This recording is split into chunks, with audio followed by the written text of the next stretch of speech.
Yeah, bitch, you let me on my own. Ay, onto that dirty now. What's up, guys?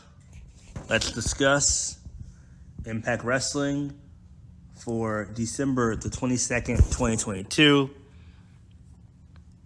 This show was alright. It furthered a couple of storylines between Bully Ray and Josh Alexander, and Mickie James and Jordynne Grace, as well as Sami Callihan and the design. So all in all, it was a decent show.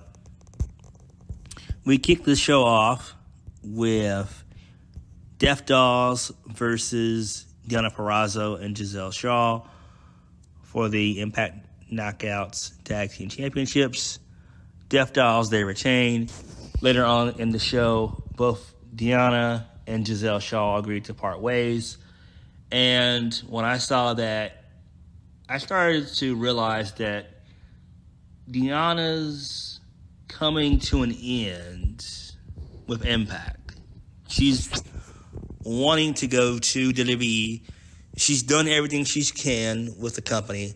There's nothing else she can do. They've given her the red carpet for the last 2.5 years, and they've treated her like a fucking goddess. I do expect her to be in WWE sometime next year. I don't know when. Preferably the Rumble.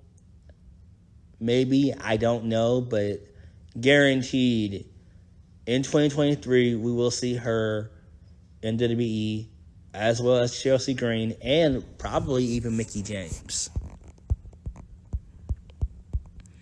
Moving on, Sami Callihan, so he's out. He cuts a promo and he calls out the design. And so Diener basically says that he was a sickness to Impact, talking about Sami Callihan.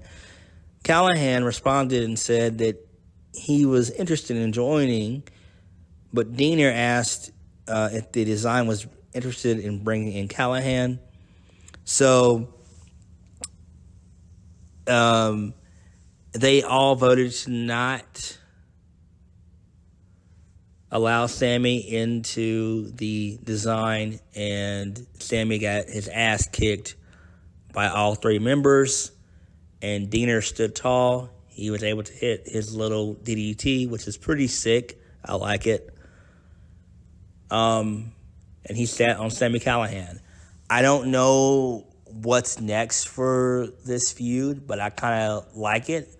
I kind of wish that Sami could have been able to join. It makes sense. It would have made a lot of sense. Hopefully they do add more members to it. Alan Angels had a good little promo as well. He's getting used to being a heel. But they need a heavy, They need another heavy outside of Big Con. And I think the perfect heavy would be Madman Fulton. We haven't seen Madman Fulton in several months. And I think that would be tremendous if they were able to bring back Madman Fulton and have him join the design. I think that would be a great faction right there with, Angels, Diener, Khan, and Fulton. That would fucking rule. It really would. Moving on. So, Tommy Dreamer and Josh Alexander, they're backstage talking to Scott D'Amore. So, basically, Alexander, he accepted Dreamer's apology. He was kind of hesitant to do it, but he did it. He did it anyway.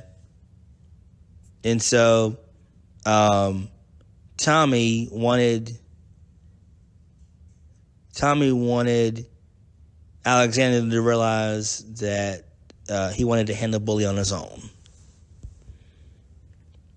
So we did have a video package of Ace Austin and Chris Bay about being in New Japan, participating in the Super Juniors So the Super Juniors Tag League tournament. Okay, cool. Next, Mike Bailey versus Yuya Uemura. Mike Bailey wins. Who gives a fuck? Moving on. Oh, post-match, Kenny King, he had a little promo. He was chilling in CMLL, and he was at the Mexico Arena. The Arena Mexico for CMLL, which is great. And he said, he's tired of being in Florida, in North Florida. They can stay there. Kenny King says, yeah, you guys will never see me again. So I kind of like where this is going a little bit. Hopefully they can face each other at Hard to Kill. But I really don't give a shit about Mike Bailey. I just don't. So this next segment here baffled me, and I didn't like it at all. So Matt Cardona and Brian Myers, they were outside of Scott D'Amore's office. Immediately, the Motion and Machine Guns, they come out of his office, and they say to Rhino and Heath, who are also there, said, look, all you have a title shot, but it's going to be a fatal four-way because the Bullet Club is now added, Ace Austin and Chris Bay. It's going to be a fatal four-way elimination match at Hard to Kill. And I'm just like, what in the fuck? Scott D'Amore, why do you keep doing this type of stuff? It makes zero sense. You don't have a division. Having 4 teams is not a division. It's sad. And this is why I want Violent by Design, the design to actually go after the tag titles, go after championship gold, after this feud with Sami Callihan. They need to be on a quest for gold. Next, there's supposed to be a match between John Skyler and Jason Hotch, who formed a tag team last week. It was supposed to be against Ziggy Dice and Johnny Swinger, but that never happened because Bully Ray, he got involved. He ran off Dice and Swinger. So Bully, he attacked Hodge and Skyler. And so he strapped Hotch to the top rope with a zip tie like he used at Overdrive a few weeks ago. So Josh Alexander, he came in for the save. And then it was all a ruse because Skyler and Hotch, they turned on Alexander. They attacked him. And all 3 guys assaulted Alexander. Tommy Dreamer comes out, makes the save. He tried to, but to no avail. So Bully hit a low blow on Tommy Dreamer, as well as a pile driver. And then he started beating him with a ladder and a steel chair. And Gotch and Gotch and Skyler, they zip-tied Josh Alexander, and they're holding his legs as well. So Bully beat Dreamer he beat the shit out of Dreamer with a ladder, which was fucking awesome. I enjoyed it. Really good.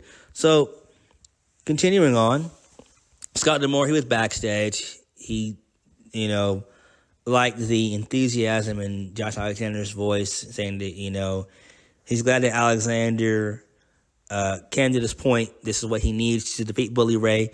He needs to do things that he's never done before. And at Hard to Kill, it's going to be a Full Metal Mayhem match. So that should be decent right there. It ups the stakes. It ups the ante, and I like it. The feud actually calls for it now. And I'm glad that they went into this direction, because I was like, when this happened with the segment with Dreamer and Bullying just moments ago, I was like, are they going to spice things up? And thankfully they did. Next, we had Steve Maclin versus Rich Swann. that match ended in a double countout for whatever reason. They don't like each other, which makes sense. So there was a massive brawl between Macklin and Swann. They started beating the shit out of each other. Officials got involved. Macklin started kicking their ass, and it took about 5 or 6 officials to separate each guy, which actually kind of made sense. They'll probably add this to Hard to Kill as well. Moving on. Eddie Edwards, he was backstage. He cut a promo talking about how he has to get rid of his past. You know, he beat Delirious last week. Then Gresham showed up. But now I got to get rid of my past before I can move on to my future. And so Alicia, she comes in the screen and says to Eddie that in order to stop facing his past, he's got to take the past head on and confront it. So that's what needs to be done, dealing with Jonathan Gresham at Hard to Kill. Okay, I can dig it. And then we had the main event. Mickie James and Jordynne Grace versus Tasha Steelz and Savannah Evans. So Jordynne Grace wins, and she defeats Tasha. No, she defeats Savannah Evans. And Mickie James was pissed at that, and as was I, because I'm like, what the fuck is going on here? I thought that Mickie was going to win the match, and post-match, Jordynne was going to attack her, but it didn't happen. So post-match, Mickie was pissed off. She shoved Grace first, and then Jordynne threw her back. And then Mickie, she hit a mitt kick on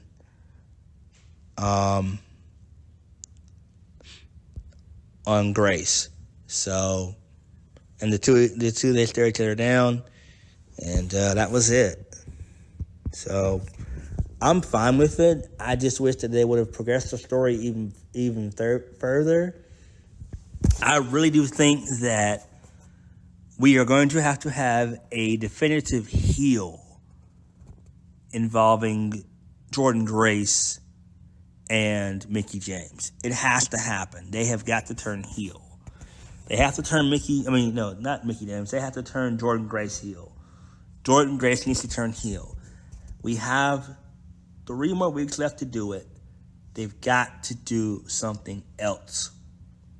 Jordynne Grace cannot go into Hard to Kill being a babyface. It does not work. We cannot have a babyface versus babyface dynamic. It has to be a definitive heel and a definitive babyface in Mickie James. Mickie James must be that fight from behind. I'm going to do everything in my power to get the win babyface. That's Mickie James. And Mickie James, she needs to win at Hard to Kill. And that can further the heel turn of Grace. That can, further her heel turn. That would give her something else to fight for. And I do think that a heel turn is what Jordynne Grace needs. All in all, the show was decent, though. It was a really solid show. So on that note, thank you guys for watching. Please hit the like button, comment down below, and subscribe for more videos. I hope you guys have a Merry Christmas. And I hope you guys, are safe, stay warm. I'll catch you guys later. Peace.